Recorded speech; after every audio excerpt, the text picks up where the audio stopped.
Nebraska's winter conditioning is in full swing, and we have learned a bunch of brand new nuggets over the past couple weeks. So today's video, I'm going to go over everything that I've learned. Who are some breakout players for the Huskers? How are the transfers acclimating to their new team? Who are some brand new leaders on this squad, and everything else you need to know. So really quick, it's been a while. Loaded Nuggets episode. Hit that like button if you're fired up. And also, if you're a diehard Nebraska fan and you're unsubscribed, what are you waiting for? Listen, we have the best family here on Husker YouTube, and I post daily Husker football content, recruiting updates, practice updates, content you're going to get nowhere else. So join this family. Hit that subscribe button. Thank you so much.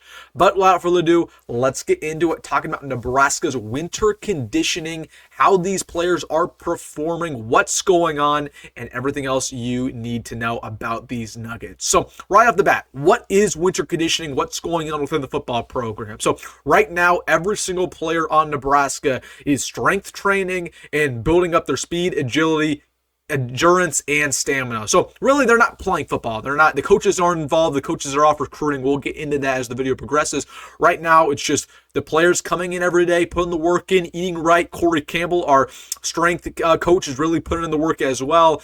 But there's still ample opportunities for these guys to break out, to put on good muscle, to become leaders. And I want to get to my first nugget. Let's talk about some of the new leaders on the team, particularly on defense, because we lost a lot of seniors. And something that's so important in a Matt Rhule coach team is to have players who lead by example. The coaches are great, and you need strong leaders in that coaching staff. But really, if you want to win consistently, you need to have players, specifically veteran players, who can teach that to the younger guys. And we lost guys like Ty Robinson, Isaac Gifford, Nash, even a John Bullock, who really set themselves apart from the rest of the pack and were like glorified coaches. So who's going to step up in their role? Because this is very important. Well, we'll talk about it. Some leaders on this defense. Elijah Judy, you've been hearing good things about him so far, being a veteran on this defensive line, one of the oldest guys there, that he's really taken a new role to kind of teach some of these younger guys, the transfers.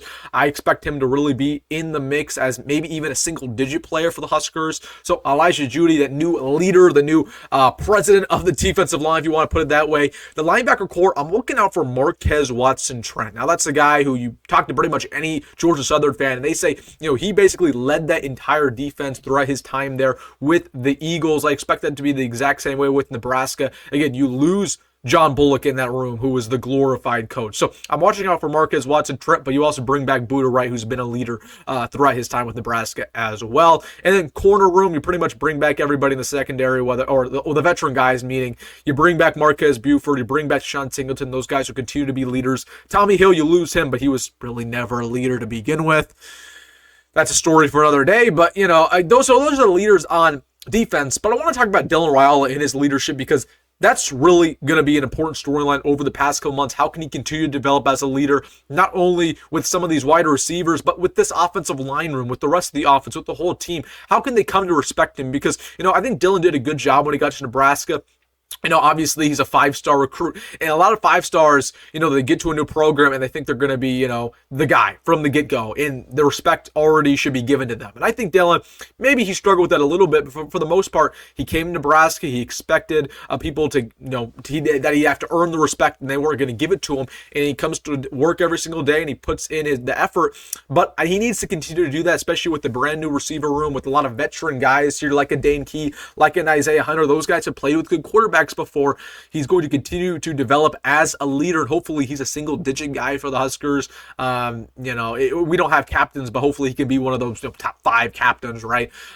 So hopefully Dylan can do that, because I think he struggled a little bit with that throughout his freshman year. As you'd imagine, he's still a kid, right? He's still immature. That's just what happens. Hopefully he can continue to develop as a leader, because that's going to be very important as quarterback one for the next 2 years. So I wanted to talk about that leadership aspect, because it's very important throughout winter conditioning. Let's get into the standouts, the breakout players who we've heard good things about over the past couple weeks. Houston Torres is a guy I talked about in my earlier video this week, man. Of all the freshmen, he's been the most impressive from a weight standpoint, from a mindset standpoint, man. He could be in the mix, man, to get to play right away. Keona Davis is a guy that I'm looking at. Keona Davis is only 255 right now. He needs to continue to put on weight. I like him to get up to 275. I think he'll get there by the fall. So Keona Davis, I expect him to take a big jump weight-wise throughout winter conditioning. That's going to be massive for him. He's going to continue to become a better player. So Keona Davis, been hearing good things about him. I'm high on Larry Tarver. I've been high on Larry Tarver. It really, for him, it's not to put in, it's not really him to put in weight. It's about him to get that endurance up, to get that mindset up. I think he can become a leader, but I'm a big Larry Tarver guy. If he can figure out all this stuff off the field, Larry Tarver could start alongside and see you're right. Again, I like Larry Tarver a lot as a corner all the way into last offseason. Makai Nelson, been hearing good things about him. Again, he just got to Nebraska last summer, put in the work from the get-go. The coaching staff really likes him. He can basically do anything in that running back room. He can block. He can catch passes. He's elusive. He can put his head down. I like Makai Nelson. He's been putting on a lot of good weight, much needed weight. He's also developing as a leader in this running back room that's wide open, right? This running back room does not really have a leader. And you'd expect Emmett to be that, and he's developing as a leader too. But again, you want Makai Nelson to kind of come into his own as well. One other guy I want to talk about, Marcos Davila, man. I've been impressed with Marcos Davila since he got to Nebraska. He's been putting his head down, hustling in silence. You're not seeing him in basketball games. You're not seeing him out and about because he's putting the work in, man. Like, I've been high on Marcos Davila since we signed this guy. I'm a big Marcos Davila guy. Big Marcos Davila truther. He's going to be our second-string quarterback. He could give Dylan a run for his money. And I know that might sound absurd, but that's how high I am on Marcos Davila. And you guys got to start to get there too, because this guy's a really, really talented prospect who was a high 4-star coming out of high school, can do everything that Dylan can, is developing as a leader, getting in the film. I like Marcos Davila a lot, man, and this is where you start. He needs to put on the work, learn the offense as quick as possible. Maybe he can give Dylan a run for his money, because competition is going to be the best for the both of them, right? You want Dylan to have competition. It should be a competition. I think Matt Rhule should come out and say right now it's going to be competition, because that's going to be better for Dylan and Marcos at the end of the day. So hopefully he can do that. I've been impressed with Marcos Davila. I'm buying stock, man. I'm buying stock in this guy. Third thing I want to talk about is the culture of this team, because this is when the culture of the team is really implemented. The January, February, March months before spring ball, because this is when everybody gets to know each other, right? They build bonds, they build friendships, they build leadership. You want to know how to win close games from a non-schematic standpoint. It's when everybody on the team believes that when you're down 2 scores at the fourth quarter, nobody even flinches because they know they're going to come back and win, okay? That is built through the offseason. That's built through camaraderie. When you believe in each other, when you see each other putting in the work every single day, that translates to the field in the fall. Okay, when you lose these close games time and time again, it's because you're not a tight-knit team. You don't have leaders. You don't have veteran leaders.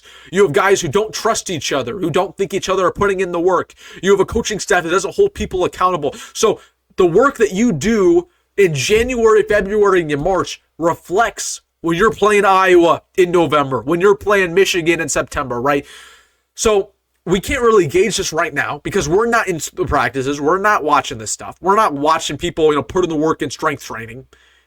But when Corey Campbell tells these guys to run sprints and they're working their butts off together and they're building these friendships, they're building these camaraderie, they're trying to get better as individuals, they believe in each other, man. I'm just telling you, it really shows itself in ways that you wouldn't imagine when we get to the fall. So the culture is building right now. This is the Matt Rhule culture. Matt Rhule's not around. He's not coaching right now. He's recruiting. It's Corey Campbell specifically. But this Matt Rhule culture in general is really building itself right now, and I like what I'm hearing out of winter conditioning. So that's the third thing. Fourth thing I want to talk about really quick is what the staff's doing. So again, right now they're focused on strength training and speed and agility work. Matt Rhule is not involved with anything except for recruiting. So the staff right now, they are out recruiting in California, Georgia, Florida, Missouri, a couple other states. Those are the most important states to this coaching staff right now in the recruiting aspect. California, a lot of good California boys. Florida, Nebraska's back, baby. Georgia, we got a lot of connections there. And then Missouri. Very, very interesting. We cover recruiting a lot on the channel, but that's what the staff's doing from now until pretty much mid-March. That's what they're going to be doing until spring practice. They're going to be out getting their recruiting on, and that's going to be very, very important for the Huskers to land a top 15, top 10 class. I think we can get it done in the class of 2026. All right, guys, that's the update around winter conditioning, what's been going on, some breakout players, things I've been hearing. It's an important period, man. It's important. A lot of people don't talk about it enough. I know we like to fast forward to spring ball, but winter conditioning, man, this is when the work really gets in. It's when the weight gets put on, and hopefully a lot of these guys can continue to develop themselves as players, as leaders, and we'll see that on the field in about a month or two when we get to spring practice. All right, guys, let me know your thoughts down below around this episode, Nuggets episode. A little bit of a minute. We'll get into more Nuggets when we get to the spring ball and fall ball when we hear stuff actually coming out of practice. All right, guys, let me know your thoughts down below. Hey, if you made this far in the video, you know what to do. Hit that like button and subscribe. So always, folks, go big red, go Rhule. See you in the next one.